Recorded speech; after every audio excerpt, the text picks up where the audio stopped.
Bisa. Bisa ya? Oke, siap. Sudah bisa jelas. Alhamdulillah. Oke, siap. Bapak Ibu, terima kasih banyak atas konfirmasinya. Ya, Bapak Ibu, pada kesempatan kali ini, siang hari yang berbahagia ini, kita akan mencoba menjawab beberapa pertanyaan ya, kaitannya bagaimana kita mendapatkan buyer di negara tujuan. Yang pertama yaitu, gimana sih caranya biar kita mendapatkan buyer di negara tujuan ekspor? Tadi kan sedikit dari Ibu Novianti sudah menjelaskan ada beberapa kegiatan-kegiatan yang dilakukan selama pandemi, bahkan hingga akhirnya sampai terjadi deal. Nah, ini tidak menutup kemungkinan Bapak Ibu juga bisa melakukan hal yang sama dengan cara mempraktekkan apa yang akan disampaikan. Dan yang kedua, setelah kita mendapatkan buyer ataupun pembeli-pembeli tersebut yang ada di negara tujuan, selanjutnya apa yang harus kita lakukan? Bagaimana strategi-strategi yang akan kita laksanakan? Insya Allah dua pertanyaan besar ini akan coba kita kupas ya Bapak Ibu, dan harapannya nanti Bapak Ibu bisa mempraktekkan dan mengimplementasikan apa yang akan nanti kami sampaikan.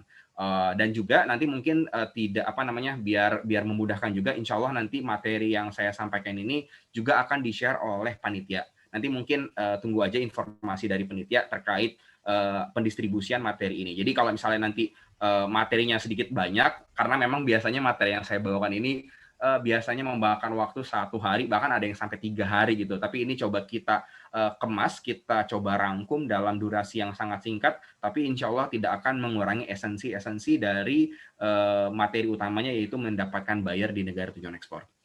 Oke, Bapak Ibu semua, yang pertama, mungkin step-step. Jadi gini ya, ketika kita berdiskusi atau kita memiliki sebuah kerangka besar tujuan untuk mendapatkan buyer di ekspor, saya rasa semua semua pelaku usaha ini menjadi sebuah tantangan ya, bagaimana kita bisa mendapatkan buyer. Buyernya pun nggak cuma sekedar buyer, nggak cuma sekedar pembeli, tapi bagaimana buyer tersebut bisa juga merupakan buyer yang valid, yang sudah terverifikasi. Ada beberapa fase-fase yang mungkin bisa kita lakukan. Yang pertama, yaitu adalah kita melakukan riset pasar dulu, Bapak Ibu. Kita riset pasar dulu terkait produk kita, terkait negara tujuan, terus kemudian selanjutnya kita bisa mendapatkan list buyer-nya, daftar pembelinya, hingga akhirnya terakhir bagaimana kita bisa mengcapture dan kemudian menyimpan semua data-data tersebut yang sudah kita peroleh, sehingga kita bisa menerapkan atau membuat strategi marketingnya, yang mana strategi tersebut bisa kita jalankan ataupun kita tuangkan kepada tim kita, karyawan kita, dan lain sebagainya. Nah, diawali saya coba ingin mengulas kenapa sih riset pasar ini penting.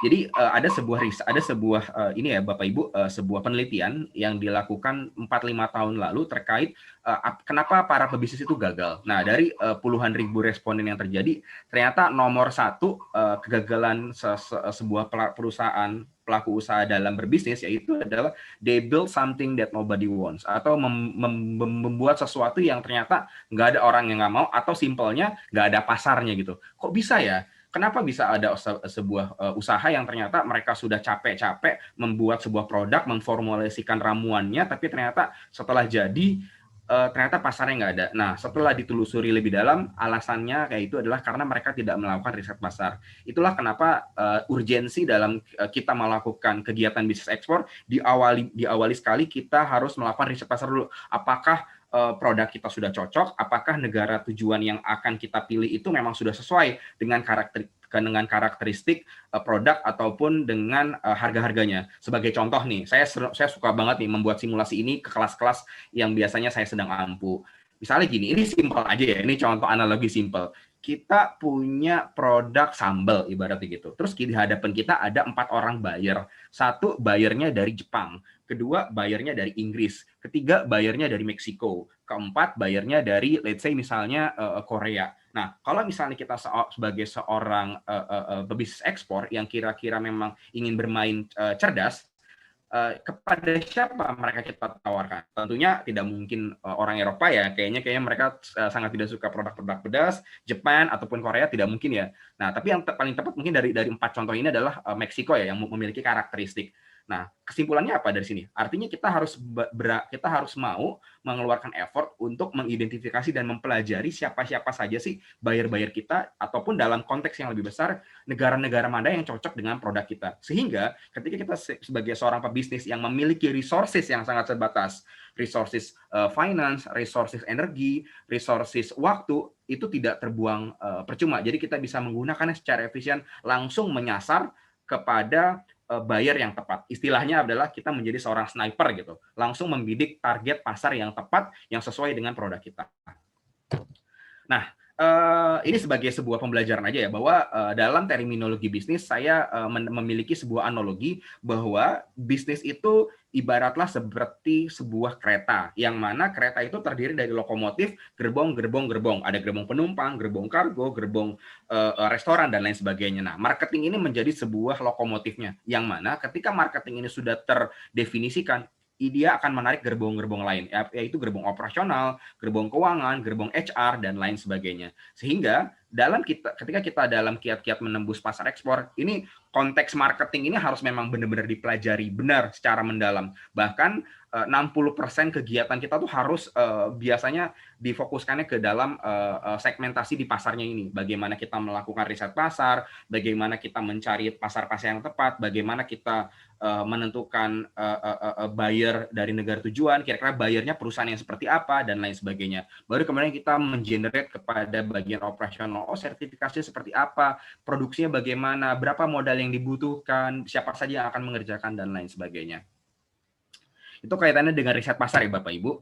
Nah, sebelum kita terjun ke dalam mencari buyer negara tujuan ekspor di online, khususnya kita harus memiliki yang namanya HS Code Bapak Ibu.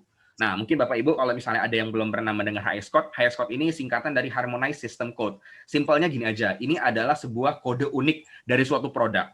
Nah, kenapa sih semua produk ini harus memiliki HS Code? Simpelnya gini aja ya, misalnya kita tahu produk kopi itu, tapi ternyata kalau misalnya kita artikan, orang-orang Inggris akan menyebutnya coffee, orang Jerman cafe, orang Arab Saudi misalnya Middle East menyebut kahwa, tapi orang Ukraina menyebutnya kava. Ini kan menjadi sebuah distorsi bahasa ya, yang mana ini menjadi sebuah kebiasaan yang kita sering temukan ya, atau jangankan luar negeri, di Indonesia saja berbeda provinsi atau bahkan beda kabupaten, penyebutannya atau istilahnya hingga sampai pronunciation penyebutannya pun sudah berbeda. Nah, oleh karena itu dalam dunia kancah internasional kita membuat satu bahasa yang kira-kira bisa diharmonisasi, yaitu namanya HS Code. Jadi semua produk yang ada di dunia ini insya Allah memiliki HS Code-nya. Produk apapun itu. Sehingga Bapak Ibu, sebelum kita sampai detail mencari produk Bapak Ibu HS Code-nya berapa, kita harus menentukan dulu HS Code-nya. Bagaimana cara menentukan HS Code? Nah, ada beberapa HS Code itu terdiri dari beberapa macam ya Bapak Ibu. Ada dari yang 2 digit, 4 digit, 6 digit, 8 digit hingga 10 digit. Pun masing-masing digit ini kira-kira memiliki makna-makna tersendiri. Misalnya 2 digit pertama itu, kita baca dari sebelah kiri ya. Kita baca dari sebelah kiri. Jadi kalau misalnya saya contoh di layar saya 09 itu masuknya ke dalam chapter, 0901 itu heading-nya, 090121 subheading, dan seterusnya. Artinya 2 digit itu konteksnya lebih luas, semakin ke dalam semakin mengerucut. Nah, idealnya ketika kita mencari buyer negara tujuan, kita harus memahami HS Code dari produk kita itu sampai minimal 6 digit ya. 6 digit dibaca dari sebelah kiri. Oke. Nah, untuk mencari HS Code ada beberapa teknik atau cara yang bisa kita tempuh nih Bapak Ibu. Dan alhamdulillah semuanya tidak perlu lagi kita datang ke kantor ini, ke kementerian ini, ketok-ketok pintu, mengunjungi bertanya ke front office atau ke resepsionis, Pak saya mau ekspor produk saya ini, kira-kira HS Code-nya berapa? Nah, itu sudah tidak perlu dilakukan ya. Sekarang saat ini semuanya sudah dilakukan secara online. Yang pertama melalui website dari Kementerian Perdagangan. Ini ada yang namanya inatrade.kemendak.go.id. Ini website lengkapnya ya, ini Bapak Ibu yang di sebelah kiri. Nah, yang kedua ada juga namanya website dari Kementerian Keuangan, khususnya Direktorat Jenderal Bea Cukai, yaitu websitenya beacukai.go.id/BTKI. Nah, adapun yang ketiga kita bisa menggunakan website yang namanya Intrasen atau website dari khususnya TradeMap dengan alamat websitenya yaitu trademap.org.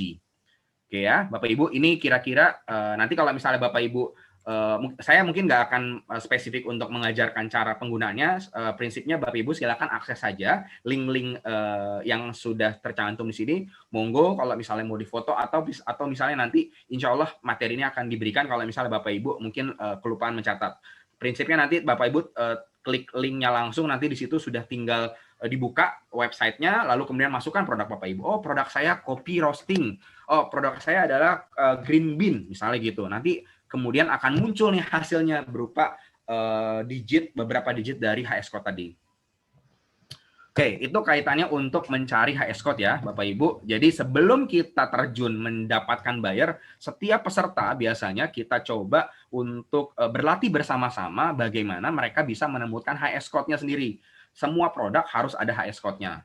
Nah, kalau misalnya tidak ada HS code-nya, mungkin akan sedikit susah ketika kita ingin mencari, melakukan riset pasar hingga akhirnya lebih dalam mendapatkan mendapatkan buyer-buyer yang ada di negara tujuan. Oke, kita langsung masuk ke materi inti Bapak Ibu, yaitu adalah mencari buyer. Ada beberapa website yang akan kami sampaikan. Yang pertama yaitu website pemerintah, dan yang kedua yaitu adalah website umum. Website umum di sini biasanya itu adalah website internasional yang mungkin berasosiasi dengan lembaga-lembaga internasional seperti World Trade Organization di bawah PBB atau United Nations.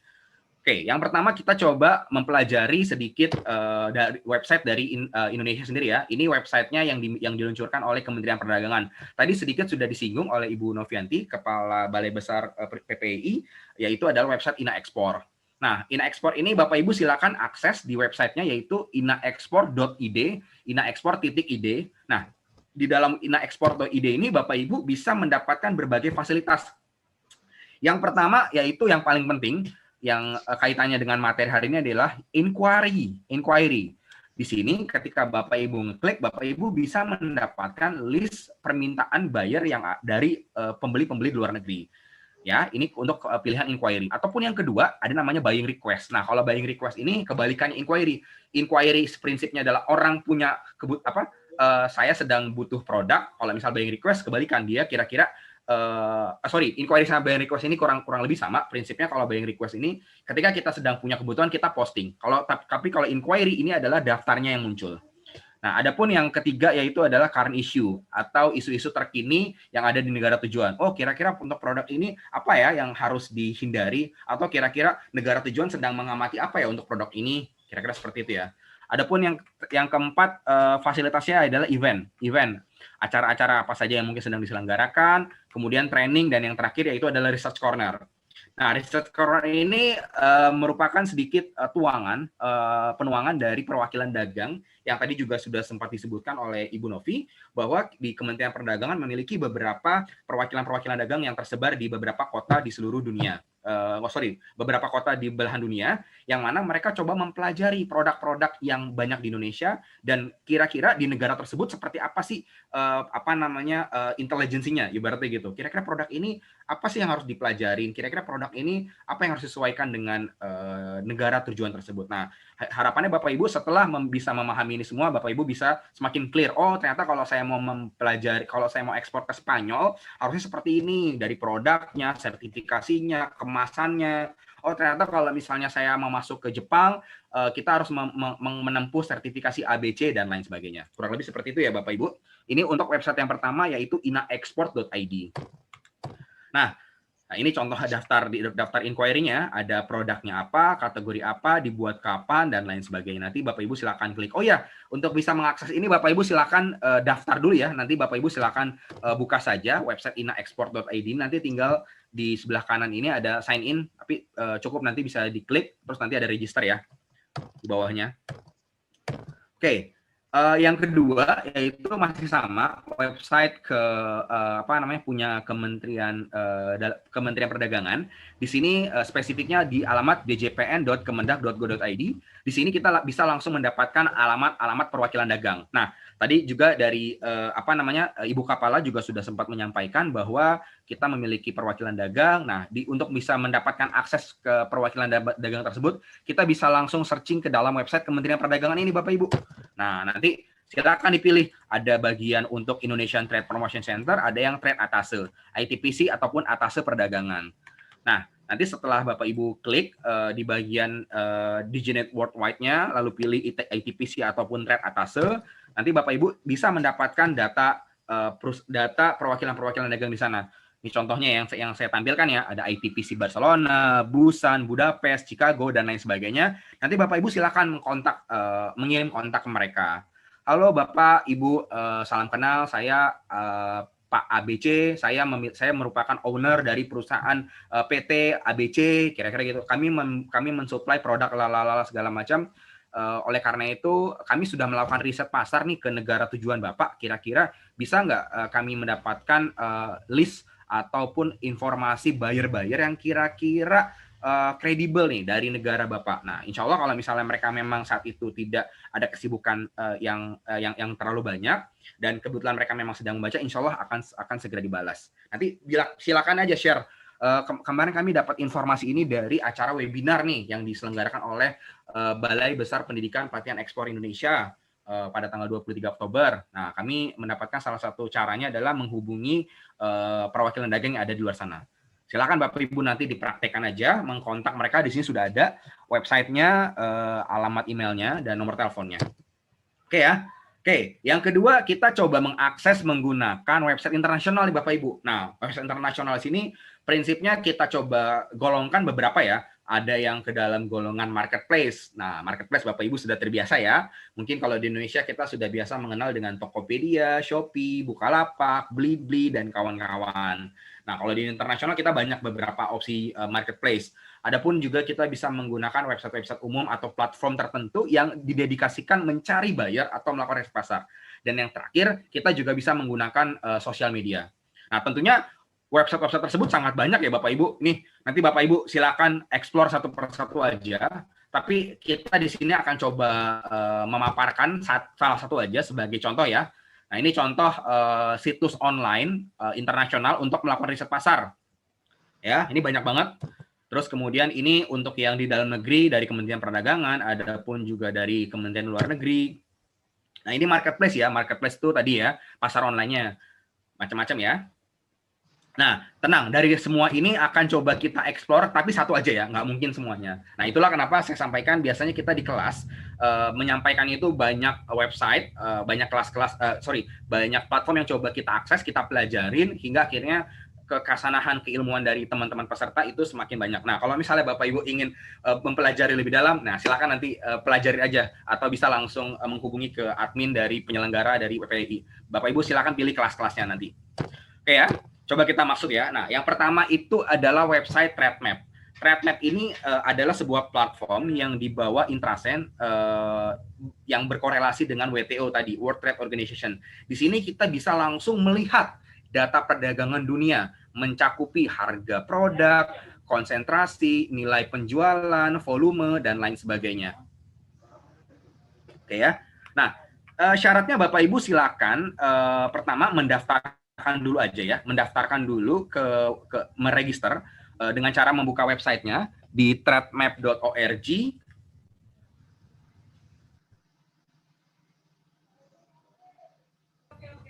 Ya, sorry. Pertama, Bapak Ibu silakan daftarkan ke websitenya, silakan buka aja di trademap.org. Di bagian atas kanan nanti tinggal diklik aja. Nah, kebetulan ini contohnya saya sudah register ya.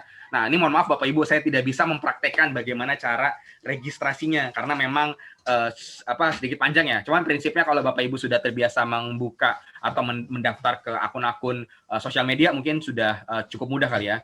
Nah, pertama-tama setelah kita buka TradeMap, kita register. Nah, silakan Bapak Ibu masukkan nomor HS atau HS code yang tadi sempat saya sampaikan di awal. Jadi HS code tersebut yang sudah kita akses atau kita cari dari Inatrade atau Bea Cukai ataupun TradeMap, silakan masukkan angkanya di sini. Nah, setelah dimasukkan angkanya, kita klik Trade Indicator.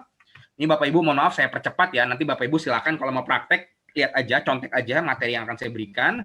Nah, setelah kita klik nanti akan muncul nih Bapak Ibu data perdagangannya. Nah, ini tadi yang saya ambil contoh itu adalah 080450 untuk produk jambu, mangga, dan manggis. Ceritanya seperti itu ya.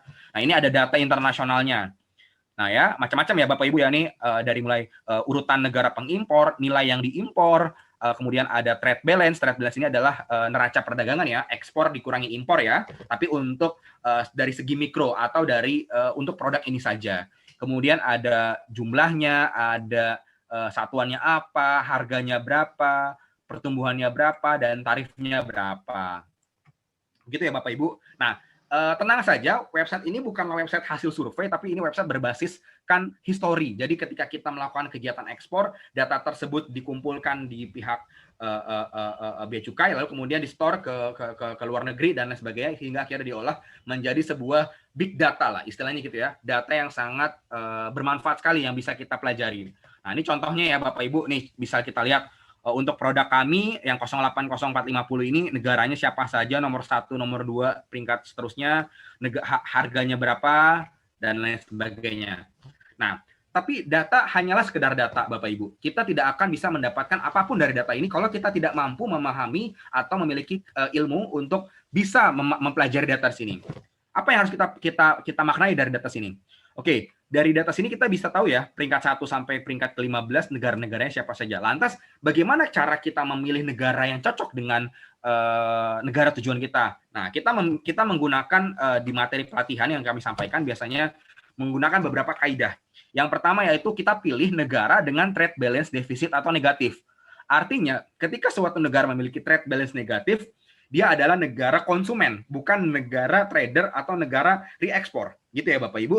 Dan yang kedua, di kolom unit value, silakan Bapak Ibu cari dari negara-negara yang harganya lebih tinggi daripada harga jual Bapak Ibu di FOB. FOB apa? Itu adalah harga yang kira-kira sudah kita kalkulasikan sampai di pelabuhan tepat di atas kapal ya, atau freight on board untuk akronimnya. Jadi pertama kita cari trade balance yang negatif, kedua kita cari yang unit value-nya lebih besar daripada harga jual kita. Oh iya dong, misalnya harga jual kita 1.000, ada negara yang di situ nilai impornya 800, ya nggak usah. Kita nggak usah capek-capek menjual ke mereka, toh harganya udah pasti rendah gitu. Kita cari dari negara yang harganya lebih tinggi. Dan yang terakhir, cari yang tarif masuknya lebih rendah ya. Sementara ini ketiga kaidah besarnya Bapak Ibu yang bisa kita pilih, yaitu trade balance, kedua unit value, yang terakhir yaitu tarif ya. Nah, setelah kita memilih berdasarkan kaidah ini coba saya zoom in ya, saya coba resume angka-angka tadi yang kira-kira cocok. Anggaplah saya punya produk dijual dengan harga produk saya adalah 2.000 USD per ton. Kira-kira gitu ya. USD per ton. Nah, kira-kira negara mana yang kira-kira cocok untuk saya pilih nih ketika saya melakukan riset pasar? Produk saya let's say Manggis dengan harga jual 2.000 dolar per ton FOB-nya, lalu kemudian negara mana yang kita pilih? Tentunya USA tidak, Vietnam tidak, Belanda tidak. Oh, ternyata Jerman yang masuk. Jerman masuk ya, sesuai kaidah tadi, trade balance-nya negatif, unit value-nya lebih besar, dan tarifnya rendah. Kira-kira gitu ya Bapak Ibu ya. Adapun UK sebenarnya masuk, cuman harganya terlalu tipis ya. Nah, dari situlah akhirnya step-step yang kami lakukan, hingga akhirnya kami bisa melakukan kegiatan ekspor kami ke negeri Jerman. Nah, ini yang kami sampaikan ini bukanlah sekedar teori, tapi memang ini sudah praktikal dan sudah kami lakukan ya, dan bahkan sudah kami tuangkan ke teman-teman peserta juga. Ya, kira-kira seperti itu Bapak Ibu, bagaimana kami melakukan riset pasar hingga akhirnya memilih negara tujuan. Ini contohnya kita pilih negara Jerman ya. Nah, setelah Jerman kita pilih berdasarkan kaidah tadi, nih ya, kaidah trade balance, unit value, dan tarif, lalu kemudian kita klik negaranya, nah lalu muncullah ke halaman selanjutnya, daftar negara-negara pengekspor ke negara Jerman untuk high score tersebut. Setelah kita dapat data siapa saja sih, oh ternyata saya punya pesaing Brazil, Peru, Spanyol, Burkina Faso, Pantai Gading, dan lain sebagainya. Kemudian kita klik di bagian companies di atas, lalu kita klik produk kategorinya apa, muncullah daftar perusahaan-perusahaan plus data-data karyawannya, negaranya di mana, kotanya apa, dan juga sampai websitenya. Kita langsung dapat nih negara atau perusahaan pengimpornya. Nah, kalian kan dari berawal kita bidik dulu mencari negaranya mana yang paling tepat, kemudian kita saring berdasarkan tiga kaidah tadi hingga akhirnya mendapatkan buyernya. Nah, setelah ini apa? Oh, belum selesai. Setelah kita dapatkan perusahaan-perusahaannya, kita klik masing-masing, lalu kita lihat datanya, kita buka websitenya, lalu kita cek di sana mereka punya alamat website atau alamat email, Ataupun kita bisa menggunakan website yang lain yang namanya hunter.io. Hunter.io ini prinsipnya seperti search engine platform yang kalau misalnya Google kita memasukkan kata kunci memunculkan berbagai macam informasi seperti artikel, seperti gambar, video dan kawan-kawan, tapi Hunter.io ini adalah sebuah platform yang fungsinya adalah memberikan alamat email. Saya ulang sekali lagi, Hunter.io ini adalah platform yang fungsinya untuk mengenerate atau menghasilkan alamat email. Kita cukup masukkan alamat website, lalu find email address, lalu akan muncul daftar email-email yang muncul. Dari situ apa yang selanjutnya kita lakukan? Dari data perusahaan sudah kita dari daftar negara, daftar perusahaan hingga akhirnya website dan endingnya kita langsung dapat alamat email yang begitu banyak. Nah, selanjutnya kita bisa langsung membuat database dari buyer-buyer yang sudah kita dapat. Tentunya Bapak Ibu silakan diulang terus-menerus saja langkah-langkah ini sampai hingga mendapatkan buyer sebanyak-banyaknya. Oke, itu dari Threadmap ya Bapak Ibu, kita kombinasikan dengan Hunter.io. Nanti silakan Bapak Ibu akses lagi di materinya yang nanti akan diberikan oleh panitia. Selanjutnya adalah dari Alibaba ya. Alibaba sendiri memiliki sebuah halaman yang namanya RFQ Market atau Request for Quotation. Website-nya bisa diakses di sourcing.alibaba.com. Prinsipnya di sini Bapak Ibu silakan cari nama produk Bapak Ibu, cari di antara mereka yang kira-kira mencantumkan alamat email dan nomor handphone.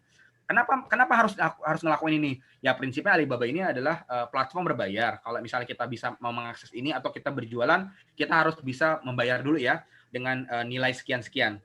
Cuman kami ingin menawarkan tips and trick bagaimana caranya yang gratis ya. Ini caranya menggunakan sourcing.alibaba.com dan alhamdulillah ini sudah berhasil juga di beberapa teman yang mempraktekannya. Oke, terus kemudian kita juga bisa mencari menggunakan sosial media.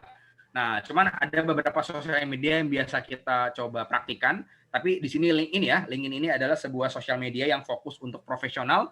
Nah, caranya adalah Bapak Ibu silakan masukkan ketika punya LinkedIn ya, masukkan jabatan yang ingin kita cari. Biasanya kita masukkan purchasing manager, purchasing staff, procurement manager, buying manager, buying staff dan lain sebagainya. Lalu kita pilih di sini kriterianya adalah people ya. Dari jabatan, people, negaranya apa, industrinya apa, lalu muncullah di sini contohnya saya sampai 1.112 orang result. Selanjutnya apa ya? Tinggal silakan kita kontak-kontak ibaratnya purchasing manager atau jabatan-jabatan yang job desk-nya adalah membeli produk. Ya. Nah, setelah itu semua terkumpul, apa yang kita lakukan? Kita membuat database buyer dan penjadwalan. Ya, kita buat tabel tadi ya, dari Threadmap, dari Alibaba, dari LinkedIn, segala macam. Kita dapat nama company-nya, alamat emailnya, orangnya siapa, nomor kontaknya berapa. Lalu kita membuat sistem kepada tim kita untuk bisa langsung melakukan email. Nah, selanjutnya kita buat database tadi, kita buat template email tentunya dengan korespondensi. Nah, di PPI kita juga ada kelas materi bagaimana melakukan korespondensi dari awal sampai akhir. Dan kemudian selanjutnya kita bisa langsung email mereka. Adapun kita juga bisa melakukan komunikasi atau korespondensi dengan telepon ya, menggunakan Skype. Skype itu memiliki fasilitas, kalau nggak salah nilainya berapa ya, saya lupa, $20 sekian apa ya, itu untuk telepon roaming internasional, free. Nah, cuman tentunya ada batasan limitnya. Nah, itu kita bisa akses juga. Caranya dengan mengkontak kontak-kontak yang ada di sini nih, yang ada di Threadmap tadi, ada nomor kontaknya ya, bisa kita langsung kontak. Oke, setelah kemudian di database kita buat strateginya adalah dengan membuat tim ya. Ada tim yang berfokus untuk mencari data, ada tim yang fokus untuk melakukan email satu persatu atau korespondensi, hingga akhirnya yang terakhir kita memiliki sales eksekutif untuk melakukan follow up buyer. Oke, Bapak Ibu, mungkin kiranya itu saja yang mungkin dapat kita ordernya sudah selesai. Nah, awalnya pentingnya karena kita bicara bagaimana mencari buyer, tentunya kita bicara perkenalan awalnya. Jadi sebetulnya kalau saya pisahkan, itu sebetulnya ada bicara awal perkenalan dan awal pertemuan. Nah, tadi kita udah bicara, ada nih yang kita ketemunya online, berarti kita belum pernah bertatap muka langsung gitu ya. Ada yang kita pernah ketemu sekali, misalkan kita pernah ketemu di saat pameran dagang. Nah, di saat kita udah ketemu pameran dagang, jadi kurang lebih sebetulnya kita harusnya sudah bisa meraba nih, minat dia itu sebetulnya apa nih dari produk kita. Kalau saya ikut pameran dagang, biasanya saya mencatat tuh, gimana sih dari awal dia datang, kita kita lihat dia datang, apa nih, benda apa nih yang langsung dia teliti gitu ya, yang dia pegang, lalu dia tanyakan. Nah, itu dicatat gitu ya. Apa sih yang kira-kira dia minati? Oh, mungkin dia suka produk lampu yang style-nya seperti ini gitu ya, atau dia tertarik juga nih untuk produk-produk yang dari bahan rotan. Oh, dia tertarik untuk produk-produk yang mix dengan besi. Nah, itu kita catat gitu ya, sehingga nanti bisa kita kemukakan dan kita bisa sort produk-produk kita yang mau kita tawarkan duluan. Nah, tapi kalau misalkan memang dari awal kita tidak tahu, tentunya tadi kita lakukan research tadi. Kita lihat website-nya. Website dia itu yang keluar apa sih? Oh, produk yang mirip dengan produk saya, kurang lebih ABC yang saya bisa tawarkan produknya ABC. Seperti itu. Sehingga dari situlah kita meramu email perkenalan gitu ya, untuk memfollow up awal. Jadi korespondensi awal itu sangat penting sekali gitu ya. Bagaimana kita untuk pertama kali menawarkan, lalu halaman email awal harus menarik gitu ya. Tentu saja udah kita dari mata turun ke hati gitu ya. Jadi awalnya ini memang mau tidak mau kita harus effort lebih untuk mengirimkan email pertama. Jadi Anda udah susah-susah melakukan research atau Anda sudah mahal-mahal pergi ke pameran dagang, lalu Anda dapat kontak, tapi Anda untuk perkenalan awalnya tuh tidak, kasarnya tidak make up-an gitu ya. Nah, itu kan sayang sekali gitu ya. Jadi halaman email di awal ini harus cukup menarik untuk dia penasaran sebetulnya produknya apa. Di dalam korespondensi awal juga seharusnya sudah Anda masukkan info-info kelebihan. Produk Anda apa, perusahaan Anda apa. Lalu lampirkan juga di mana sih Anda mau menawarkan produk-produk itu. Apakah Anda kirimkan tadi pilihan produk katalog yang sudah Anda sort, atau Anda mau menawarkan company profile Anda, kalau memang company profile Anda itu kuat gitu ya. Ada kekuatan dari sebuah perusahaan itu adalah lamanya dia berbisnis. Itu mungkin bisa Anda ceritakan. Nah, itu berarti lampirannya juga mungkin company profile cukup bisa dilampirkan. Lalu link website Anda, karena buyer juga perlu untuk melihat bahwa Anda itu adalah perusahaan yang valid, perusahaan yang trusted gitu ya. Jadi Anda perlu menampilkan di mana sih Anda bisa menceritakan bahwa perusahaan Anda itu adalah terpercaya. Biasanya kita tampilkan website atau sosial media, di sana mungkin ada testimonial dan lain-lain. Ya, ini saya lampirkan langsung contoh-contohnya aja supaya bisa Anda lihat. Ini beberapa contoh bagaimana saya meramu halaman awal di email. Jadi di sini Anda bisa baca mungkin ya. Let us introduce our company, one of the leading company of natural decoration from Indonesia, dan seterusnya. Di sini juga made from natural sources as Natal. Lalu we have just exhibiting our newest collection. Nah, di situ sebetulnya semua kalimat kata-kata yang saya masukkan dalam email pengantar ini sebetulnya informasi, gitu ya. Informasi yang saya mau sampaikan apa? Saya bicara bahwa kita leading company, saya bicara bahwa perusahaan kita ini terdepan. Kita ini sudah lama ya, sudah trusted gitu ya. Lalu kita juga cerita sedikit, walaupun bentuknya kata-kata dan paragraf, saya infokan. Info jenis produk yang saya masukkan, our product is made from natural decoration made from fine sources. Sini bahasanya saya bilang fine sources, berarti kita juga mengedepankan kualitas.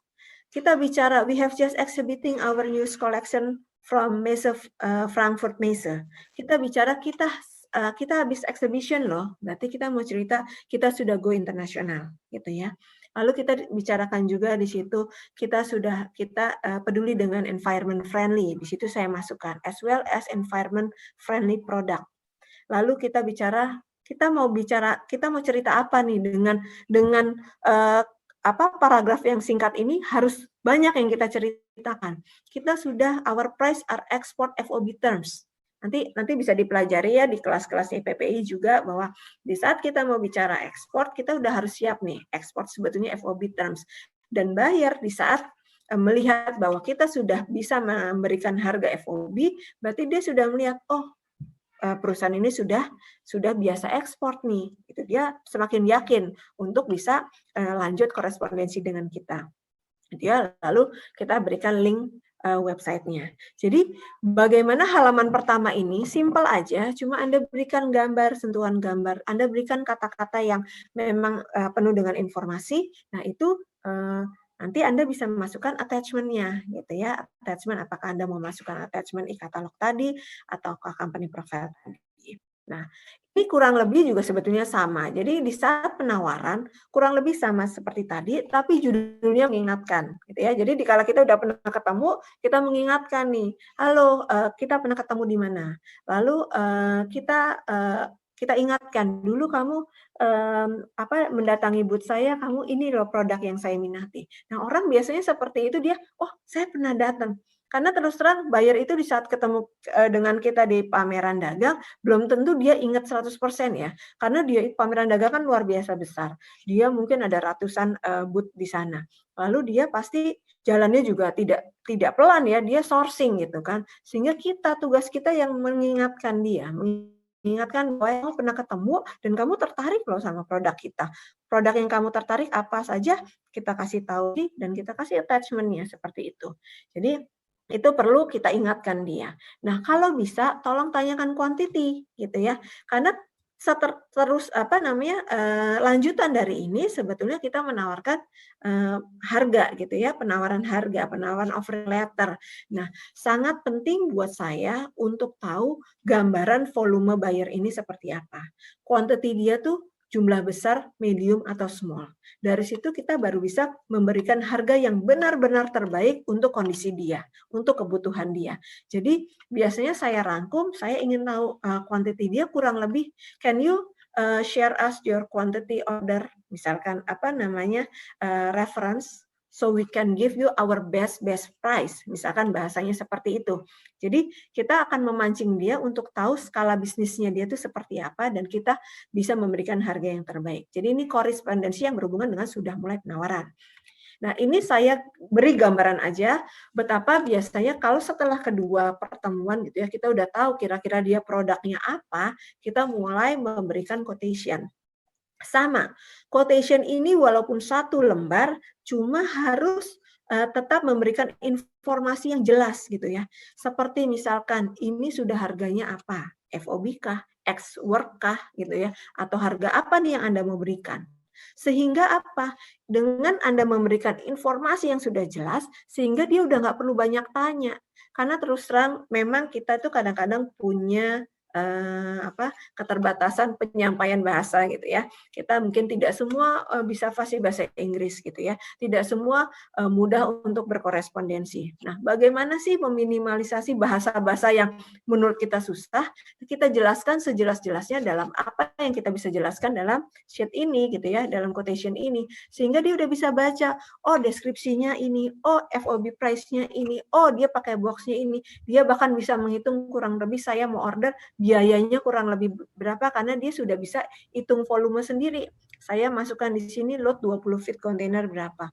Box-nya itu pieces per box-nya berapa. Dari sini informasinya udah cukup jelas untuk sebetulnya dia menghitung. Oke, landed cost biaya saya beli produk ini kalau sampai saya ke negara saya tuh berapa gitu ya. Itu sudah bisa sangat cukup jelas gitu di sini. Lalu ada beberapa informasi-informasi yang saya masukkan. Seperti payment term yang saya inginkan tuh seperti apa. Shipment-nya itu nanti seperti apa. Semua ini masih dalam bentuk negotiable ya. Karena ini penawaran dari kita sebagai penjual. Biasanya dari sini akan memancing juga. Hey, misalkan Esti, my company tidak bisa TT 50%, kita bisanya 30%. Oke, it's okay. Cuma itu sudah membuka komunikasi sehingga makin jelas gitu. Jadi dengan kalau kita memang punya keterbatasan untuk korespondensi bahasa Inggris terutama, nah Anda coba tuangkan dalam bentuk penawaran yang sudah sejelas-jelasnya gitu ya. Aja sih mungkin kalau selanjutnya materinya sebetulnya juga cukup banyak, cuma sangat terbatas waktunya, saya sudah mengambil lebih dari 30 menit. Jadi tips dari saya bahwa kalau Anda sudah dapat apa namanya, terutama Anda sudah pernah korespondensi, kalau dia sudah membalas email